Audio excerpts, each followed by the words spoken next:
Destination Freedom.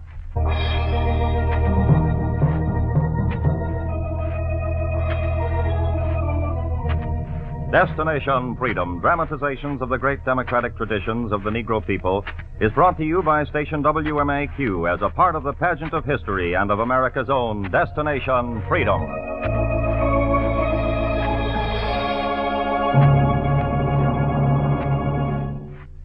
The men and women who laid the foundations for the great civic and industrial organizations of the West have always been recognized as having the true spirit of American pioneers. Among these is one Texan whose monument was made not on ranches or in the gold mines, but in the world of business. He was William Nickerson, Jr., founder of the Goldin State Life Insurance Company. In a chapter entitled, Mr. Jericho Adjusts a Claim, we bring you the Nickerson saga. Yes, Chief. I know the souls have to be collected on time. I'm going right now. I'm gonna lay down my sword and shield down by the riverside. Down by... Oh, all right, Chief. All right, I'm on my way. Just stopping to look up our policyholder's address, that's all. No, Chief. He's not going to run away. Now, have any of our policyholders ever gotten away from me? Now, be fair, Chief. Be fair. I'm going. He never gives me a second's rest. Always on the job. Go here, go there. One of these days, I'm quitting. Now, you know I was only fooling, Chief. Just talking to myself. I'm going to Mr. Nickerson's house. I'm going. Sure, I like my job. I've got the most secure, permanent job in the world. The chief sure won't stand for any dilly-dallying. But then, I don't blame him. The company can't afford it. Why, no, Chief. You mean they're listening to us right now? Talk to them? Me? Yes, Chief. Good morning. My name is Jericho. Now, I'm not calling on you today. Not today. But I want to tell you about this trip so you'll see how efficiently we collect souls. After all, my company is the most prosperous in the universe. Why, the collection routes of some of our agents stretch around the globe. We've never had a policyholder who didn't pay his premiums. You see, I work for the Judgment Day Life Insurance Company. Well, as I've said, I'm Mr. Jericho, Special Claims Adjuster of the Judgment Day Insurance Company. I operate this way. Whenever I call on you, I just find your door and knock. Say, mister, are you looking for Mr. Nickerson? I am, madam. Well, Mr. Nickerson's very ill, and they're not letting anyone in today. Is that so? Madam, I think the door will open for me. Thank you, Chief. Thank you. Well, for land's sake. Hurry, did you see that? For land's sake.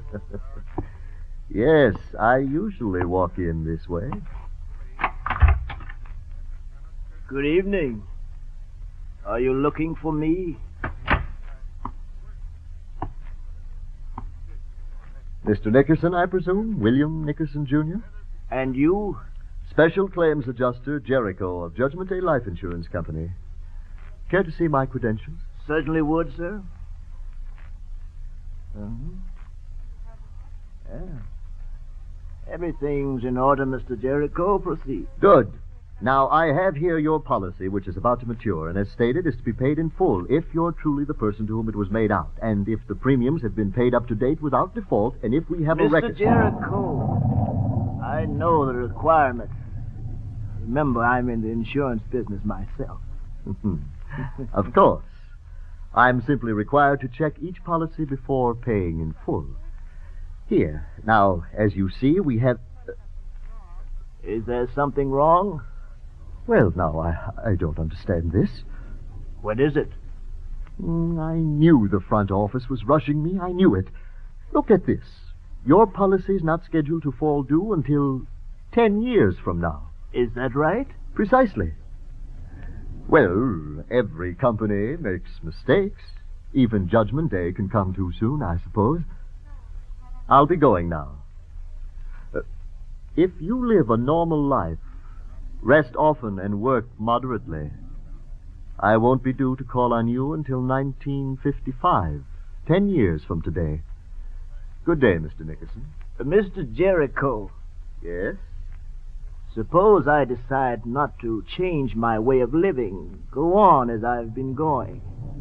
What do you mean? Well, like tonight. My doctor advised me to stay in, but I have a speaking engagement at a church near Central Avenue. I think I'll go anyway.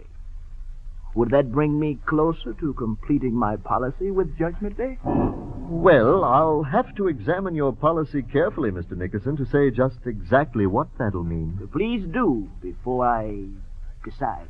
You mind if I draw up a chair to this table, Mr. Nickerson? Please do. Thank you. Thank you. Won't take a minute to look over your life's policy. Now, let me see. Check the time it was issued. That was 1879. The place, San Jacinto County, Texas. And the agent of my company who sold you this life policy was... Say, Will. Oh, Will, are you ready? He was one William Nickerson, Sr., your father, in partnership with one Emma Nickerson, your mother. They raised you until you were a lean farm boy who washed his face in rainwater one May day to go to the county fair. Well, hurry, Will. You'll miss the corn shucking contest. Come on, your face is clear now. All right, Dad. Is Jerry ready? Everybody's ready except you. Hop on. Get up now, Jerry. Get up. Come on. It was on this day that you, William Nickerson, Jr., went off with your father to the annual county fair where the farmers of 10 counties gathered for the festivities. And there you began to learn the value of your life's premiums. And now we're going to see how much you're worth, Will, and see what kind of working man you are for. We sent you off to college. I figure you can't hardly lose. You know, Dad? No, you've got insurance against losing. You practiced. Oh, no. Attention, please. All corn shuckers up here. Attention. Yeah, hold it, boy, hold it. Here it is. Attention, corn shuckers. Come one, come all, you corn shuckers, to the corn shuckers hall. The greatest corn shucking contest in history is about to begin. Step up and line up behind these bushel baskets. Now, step up. Go on up, Will. All right, Dad, all right. As previously announced, first prize will go to the farmer who finishes his basket first. First prize, foremanship over the corn shuckers at Sheriff Hadley's ranch during the season. Second and third prizes, round trip to the Gold Country, California, donated by Millbury State Coach Line. Now, folks, without further ado, corn shuckers, are you ready? Good. Now I'll shoot off my gun and sing along on "Oh, Susanna." I won't stop until some corn shucker yells out that his basket's full. Understood? All right, here I go. Yee-hoo! I had a dream the other night when everything was still. I dreamed that poor Susanna... You dug into your bushel basket and wiped off the shucks with one sweep of the hand. And your lean fingers cleaned away the silk so fast that before the referee could finish his song... I'm finished! I'm finished. What do you say there, son? I cleaned the basket. Here. Well, that's mighty quick. Inspectors, what do you say to this? He's got them clean as cucumbers. He's the winner, all right. You did all right, boy. Now, don't be bashful. You step up and meet the sheriff. Just a minute, son. Yes, sir? Will you and your dad step down this way over here where there's not so much noise? Sure. What is it? I don't think you'll be able to take that first prize. Oh, but my boy won it. In the way he won and the way he lost. How'd he lose? By being colored. Sheriff Hadley says he won't allow colored boys foreman over his white crew. You can't have first prize. Maybe second. Referee, just a minute before you commit that second prize, Yeah? Can I have your ear here? Well, Just a minute. You don't say so. Did Middlebury say that? Yes, he said that. Well, now about that second prize, son. Yes? Milbury says his coaches carry only white pastures. Now, see here. I know what you're going to say, Farmer, but that's the way they give it to me. They would have told you in front, only they didn't expect you'd win. It was a contest only for white winners, and that's it. Of all the ways to cheat a man out of winning, white supremacy is the worst. You said my practicing had insured me against losing. It did, but you didn't have anything to insure you against race prejudice. That's a kind of insurance you gotta find someday. Premiums on prejudice are too high to pay. Come on, maybe we'll make enough money from this year's crops to pay your way through college. Education's kind of insurance, too. Mm-hmm. Oh, yes. I see here in your premium book that one of my company's discredited agents, race discrimination, was working that route. I see here how he collected from you, William Nickerson, early, very early, and kept collecting. Even when you'd gotten into Bishop College and Prairie View, when you taught night school, when you went to a Houston insurance company for work. A cigar, teacher? No, sir, Mr. Hammond, don't smoke. Well, so you're that school teacher I've been hearing about, huh? Supposed to have a head on your shoulders. What do you know about the insurance business? Nothing. Truthful, anyhow. Well, I'll tell you now. I'll send you out a few times. After that, if you can build your own, you're in. Advance with your ability. Now was the time, William Nickerson, when you were introduced into a world of mortality tables, compilation rates, plans to protect men against the hazards of life, of policyholders whose premiums were high and whose incomes were low. You went on the rounds of the county, walked with long strides from one end of your collections route to the other. And one evening you talked to a farmer. Will that policy pay off if I should die unexpected like? It covers everything. Even an election? That ought to be pretty safe. It ought to be, but I'll take out one of your policies. Will it be on me by the time of the election? If you keep up the premiums. Good. Be sure to come round and collect regular between now and the primaries, will you? I want to be well covered for those elections. Well covered. And so you insured the farmer with a life policy and covered the members of the Farmers Voters Committee, too, and walked the 5 miles outside Houston every week to collect the premiums. You added more farmers to your route and eventually bought a horse and buggy so you could keep up with the farmers. And on election day, you were making your rounds to collect policy premiums.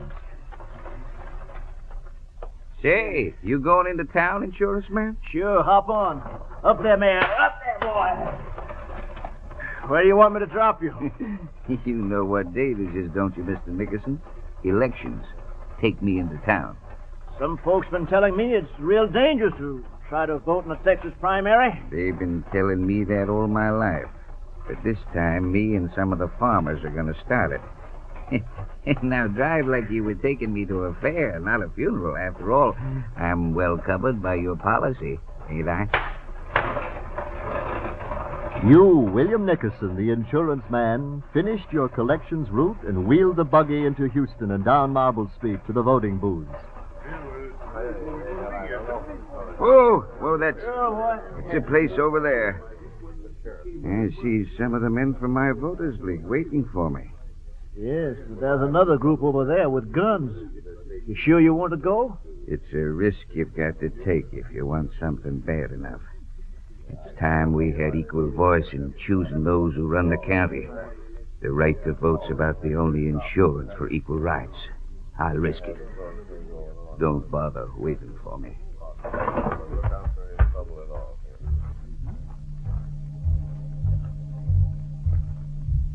But like a good policyholder, you waited while the farmer walked toward the voting booths. Saw him move ahead. Saw men reaching for him. Saw the other farmers coming in to help him. Heard the shots. You saw the farmer stumble in the dust. Saw the crowd gather. Heard the shouts. Wheeled your horse down the streets. Pushed ahead over men who grappled for your reins.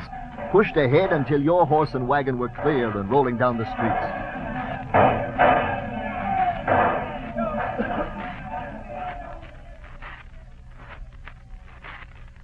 Have a cigar, Nickerson. And steady your nerves. I saw in the papers what happened at the elections yesterday.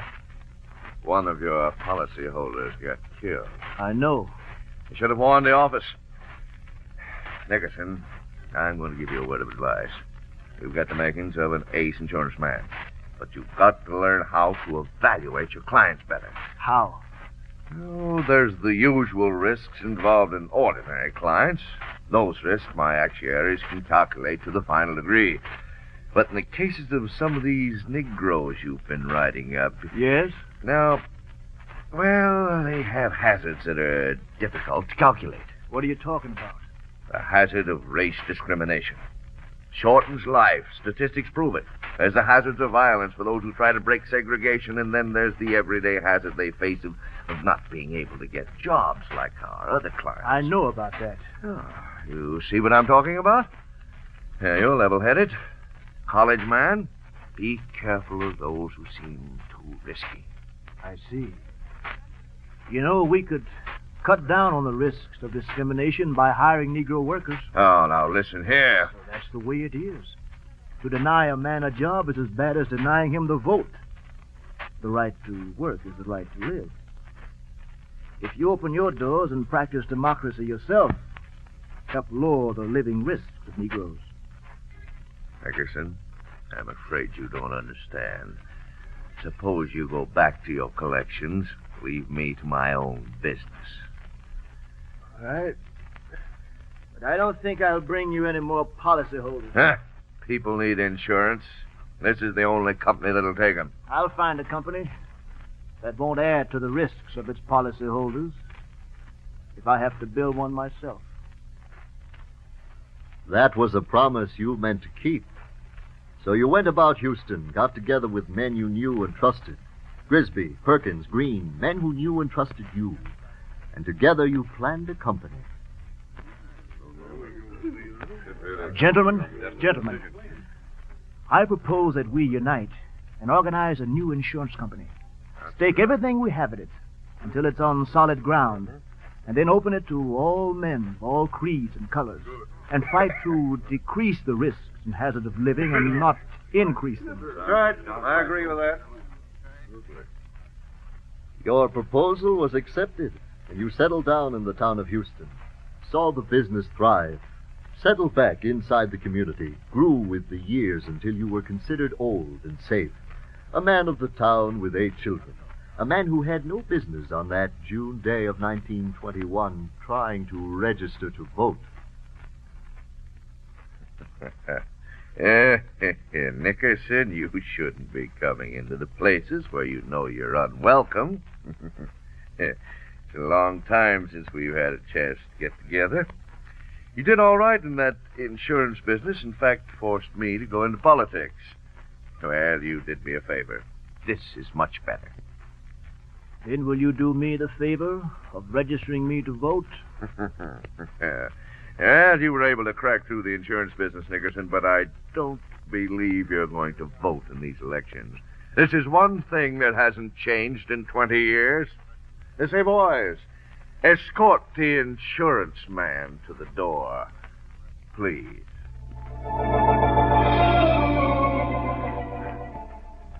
You went home to your wife, Bertha, and your children, and to them unfolded your plan to form a voters' committee. You went to the county courthouse to register every registration day. Again and again you were refused. From the registration office, you took your case to the courtroom. Well, I don't know that this is any different than other cases. The court rules against plaintiff William Nickerson and rules that the county officials acted in their legal right to deny registration to Negroes. Does that settle it, Nickerson? No, it doesn't, Your Honor. Now, you see here, the court's decided. That's your opinion, Your Honor. But is there any law against me seeking the opinions of a higher court? She's talking about it. You're going to make more trouble on this thing? From the lower court, you went to the appellate court and lost. And then you took your fight for the right to vote to the federal court, and the Houston city officials became uneasy. Now, boys. Easy now. I know how to handle this William Nickerson. He's a troublemaker. Oh, he's practical. A man with a big family. And before we get to plan to persuade him. Suppose you let me go up and have a talk with him. After all, maybe I can show him the easy way. All right, boys? And if not, get the clan to move on the building from Maple Street. I'll give him the easy way out first.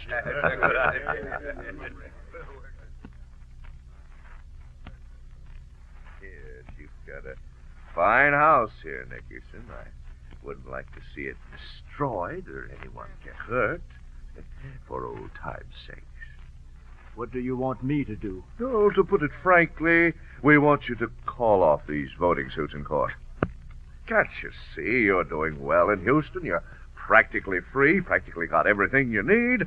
Why push for these voting rights? Being practically free is not being free. Ah. You're an insurance man just as I am. You know something about risks. I like to play it the insurance way. The more policy holders, the better the benefits. I'll go on with the court fight. Stubborn. Always was stubborn. You know the risks of being a Negro where there's race discrimination. I don't think you will survive the hazard, Nickerson.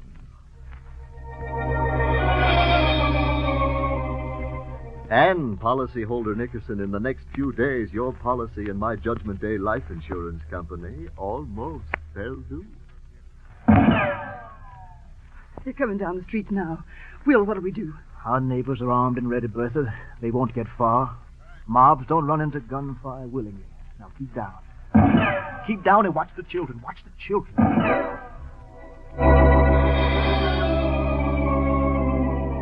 They didn't stop. The shots kept coming and came every night until one pitch-black night a neighbor crawled down the streets and pounded on the door. Nickerson. Where's Nickerson? Here, Johnson. What is it? You've got to get out of here. But we're holding them off. It's not just us, it's our families. We can't protect them all. I know how hard you fought for this, believe me. The fight will go on until there's equal voting for everyone. But the men have decided that it's best that you left. For where? California. My home is here. You can make a home there, too. The company will be in touch with you, but it's only death for you here. We've arranged so you can get out. Your family can come, too. Can you get ready now? You got ready, and they helped you escape to the Golden State. You built a home in Los Angeles, got to know the people, and again were organizing a new life when a telegram came. Bertha read it. It says here, Will, that your company is canceling its California charter, that it's unable to operate in this state. They wish you the best of luck. You're on your own again. William Nickerson, Jr., on your own again. You took the telegram, held it outstretched in your firm fingers, reread it, went outside and called on two of your friends, Houston and Beavers. If we want to work for another insurance company, we've got to build one again. That's right. Houston, you're one of the best appraisers and organizers in the state. Suppose we go up to San Francisco, consult the best lawyer to learn just how to go about setting up an insurance company. Agreed? It's a good idea, yes. Good, yeah. You can get away with it.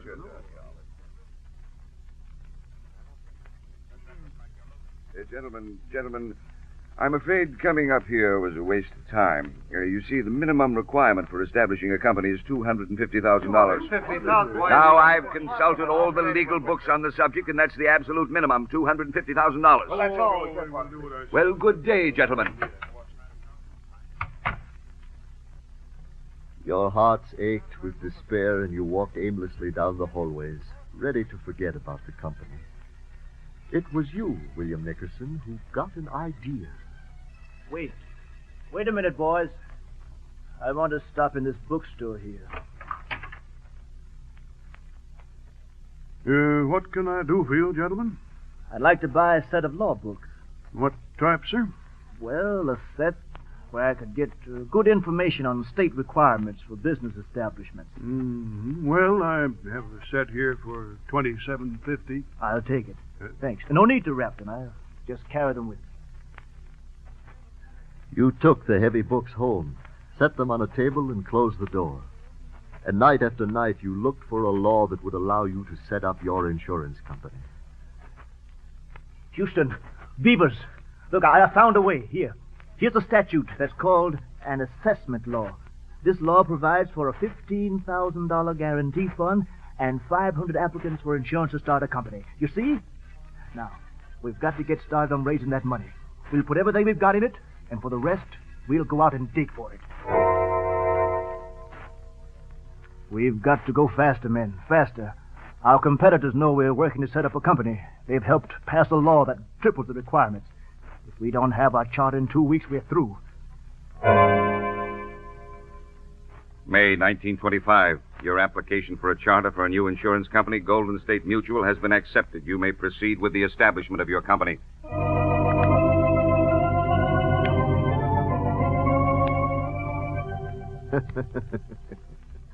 Yes, it's all recorded in your policy with Judgment Day Life Insurance, Mr. Nickerson. Your risks and your premiums, your driving, your building, until the company stood as one of the strongest in the country, with policyholders in the hundreds of thousands, assets in the millions. And still you have not found peace. Your goal now is a fair employment law for California and the nation. Now, Will, where do you think you're going? Stay home and rest. Never mind, Bertha. I'm on the state's committee to get a fair employment practices law passed in California. We're meeting tonight. But you're tired and it's raining. Will, you ought to take that... Now, Bertha. We faced rougher times in this in Texas to get the right to vote. A little California rain's not worth the risk of losing fair employment practices. How many times have you said that to your wife as you did tonight before I had to pay my call? Then gone out and come back, but to go out again and again when you could have stayed inside, as I must advise you to do tonight. You must. As you see, I've checked through your life's policy, and I see why Judgment Day Life Insurance Company expected you to collect your benefits before your time was up. You're still going around California demanding a fair employment practices law? Yes. You see, my policy hasn't changed since I found I couldn't get my first job because I had no insurance against discrimination and race prejudice. I provided people with one kind of insurance, but I want to see that all people are insured against bigotry and prejudice. Fair employment's the best insurance I know of for that. I'm going to make that speech tonight. Each word I speak that advances the cause of human equality is like reducing the premiums people have to pay to live. Peace and equality for all peoples, still the policy I'd like to sell. Well, good night, Mr. Jericho.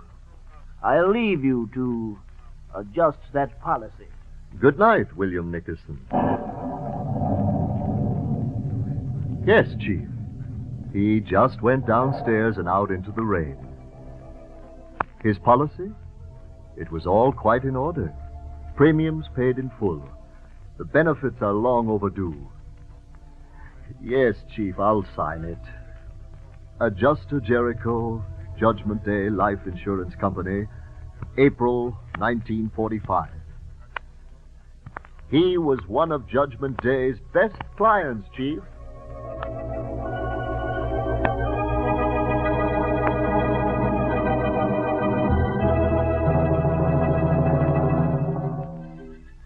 You have just heard Destination Freedom's dramatization of Mr. Jericho Adjusts a Claim, the saga of Texas William Nickerson, Jr.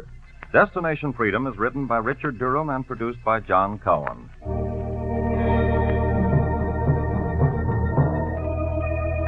The role of William Nickerson, Jr. was played by Fred Pinkard, and George Kluge was Mr. Jericho. Others in the cast were Janice Kingslow, Jack Lester, Donald Gallagher, and Stan Gordon. The special music was composed by Emil Soderstrom and played by Mary Sinclair and Jose Bethancourt. Our engineer was Gary Dublee. Sound effects were by Cliff Mueller. This is Charles Chen inviting you to be with us next Sunday for Destination Freedom.